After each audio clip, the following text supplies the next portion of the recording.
નર્મદામાં સાંસદ મનસુખ વસાવા છે તે ચૈતર વસાવાની ગેરહાજરીમાં મોરચો સંભાળીને બેઠા છે, કેમ કે મામલો છે આદિવાસી ખેડૂતોનો અને તેમનું ઘર્ષણ ચાલી રહ્યું છે વન વિભાગના સાથે। વૈષ્ણવજન તો તેને કહીએ જે પીડ પરાઈ જાનાને રે।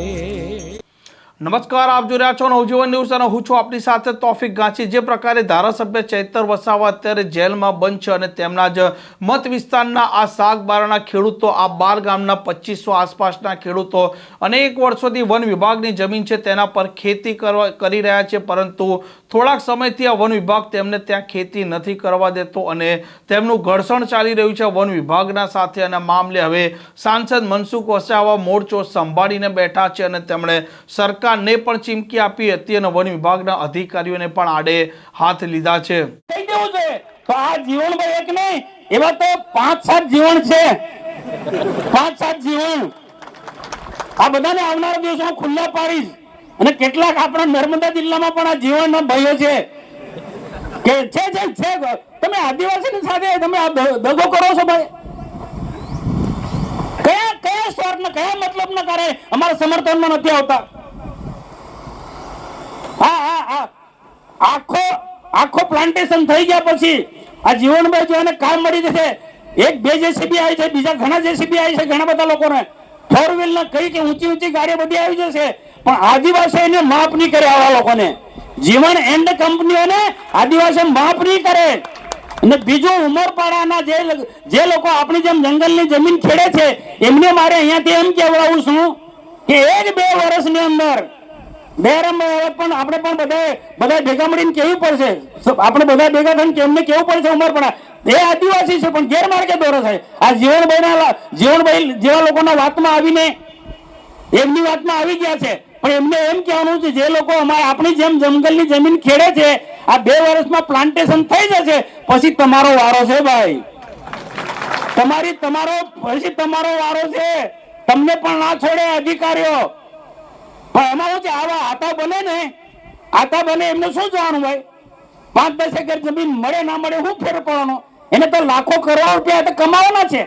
જંગલ ખાતાની એવી સ્કીમોનો આવી, એવા નર્મદામાં પણ ઘણા બધા જંગલ ખાતાની સ્કીમોમાં કામ કરનારા એજન્ટો છે ભાઈ, એવા લોકોને પણ ત્યાંથી સૂચના આપું છું, બંધ કરો, કામ કરો તમે, પણ આદિવાસીનું શોષણ નહીં કરો।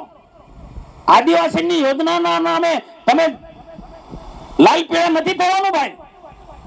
અહીંયા જેટલા ઉમરપાડા વિસ્તારની અંદર અહીંયા પણ આપણા વિસ્તારની પણ કદાચ પાછા પ્રલોભ મળે, તમે આ કોન્ટ્રાક્ટનું કામ ચાલુ કરી દો ને, કોઈ એનજીઓ બનાવી કાઢો ને, તમે અહીંયા વન સમિતિ થકી કઈ કામ કરવા તમને કામ આપીશું, અહીંયા બી ચાલુ કરશે। હું અભિનંદન આપું છું નાલ ખોપી આ વિસ્તારના બધા આગેવાનોને, જરા પણ એમને મચક આપી નથી। તો અહીંયાથી મારે એટલું જ એમને કહેવાનું છે, આ ઉમરપાડા વિસ્તારના જે જંગલની જમીન તમે ભાઈ આપણા આદિવાસી છે, બધા એક જ છે, આપણે બધા એક થવું જોઈએ, લાકડીના ભારા જેવો એક સાથે બંધાયેલા રહેવું જોઈએ, નહીં તો આ શું અંગ્રેજી નીતિ કરનારા લોકો છે આ ફોરેસ્ટ અધિકારીઓ, એમાં ડીએફઓ હશે કે પછી ગાંધીનગરમાં બેઠેલા આઈએફએસ અધિકારીઓ, એ અંગ્રેજોની જેમ એ આદિવાસીમાં ભાગલા પાડો અને રાજનીતિ કરો ના ધંધા કરી રહ્યા છે। લાકડાનો ભારો છે એમાંથી આપણને છૂટા પાડી રહ્યા છે આ લોકો। એને જેમ જો આમાં ઉમરપાડા તાલુકાનો સાગબારા તાલુકો અલગ જ કરી દીધો ને ભાઈ, બધા આદિવાસી એક પરિવારના મોટા ભાગના બધા અસરગ્રસ્તો છે ઉકા યોજનાના, બધા એક જ પરિવારના છે, છતાં પણ ભાગલા પડે ને, તો આનાથી આપણે બધાએ સાવધાન રહેવાનું છે।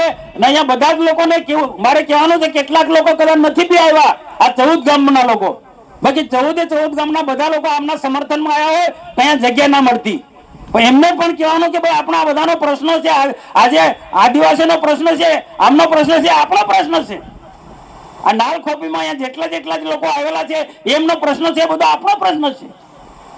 અને આ જે જંગલની જમીન જે ખેડે છે કઈ આ લોકો એકલા થોડા ખેડે છે ભાઈ, આ ગુજરાતમાં કેટલા લોકો જંગલની જમીન ખેડે છે અને જીવન નિર્વાહ કરે છે, અને સરકારે પુરાવાના આધારે જમીનો આપી પણ દીધી છે, અને એમાં વિશેષ સારી ખેતી કરે, ફળદ્રુપ જમીન બનાવે એના માટે સરકાર મદદ પણ કરે છે। તો સરકારે, મોદી સરકારે આટલું બધું આપ્યું છે, ભૂપેન્દ્ર હવે તો દાદા મને કહેતા હતા કે મનસુખ દાદાને કહેતા હતા કે ભૂપેન્દ્ર દાદાને કહેતા હતા મુખ્યમંત્રી? હે, મનસુખ દાદાને? પણ હું ભૂપેન્દ્ર દાદાને કહું છું, મુખ્યમંત્રી સાહેબને, કે સાહેબ મોદી સાહેબ તો ઘણી જંગલની જમીન આપી, હવે આ નાળ ખોપી વાળાનો પ્રશ્ન સાહેબ મુખ્યમંત્રી ભૂપેન્દ્રભાઈ પટેલ સાહેબે ઉકેલવાનો છે.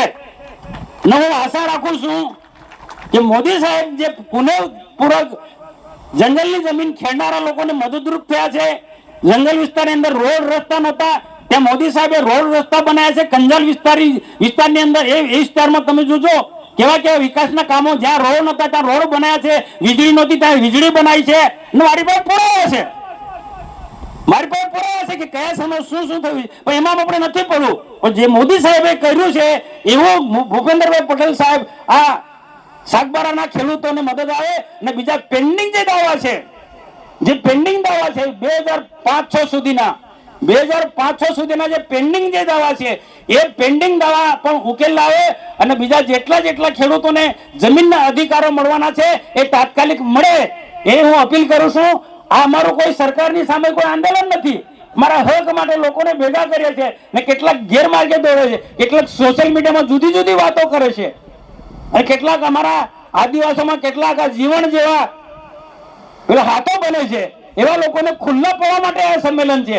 કોઈ સરકાર સામે આંદોલન નથી, સરકાર સામે તમે આમ હકનો અધિકાર માંગે છે. એટલે ન્યાયની દ્રષ્ટિએ સરકારમાં બેઠેલા જે પણ હોય, મંત્રી તંત્રી કે જે બી હોય, આઈએફએસ અધિકારી હોય કે જે પણ હોય, તો એ બધા સમજે ભાઈ આ ઉમરપાડા અને સાગબારા એક જ છે, એક સિક્કાની બે બાજુ છે, કોઈ અલગ છે જ નથી, એક બોર્ડર જ છે. બાકી આ ઉમરપાડાની બોર્ડર ના સાગબારાની બોર્ડર, કઈના લોકો લગ્ન પ્રસંગ મરણ પ્રસંગ બધા પ્રસંગે અહીંયા આવજાવ કરે છે, એકના જમીન ખેડવા જાય છે.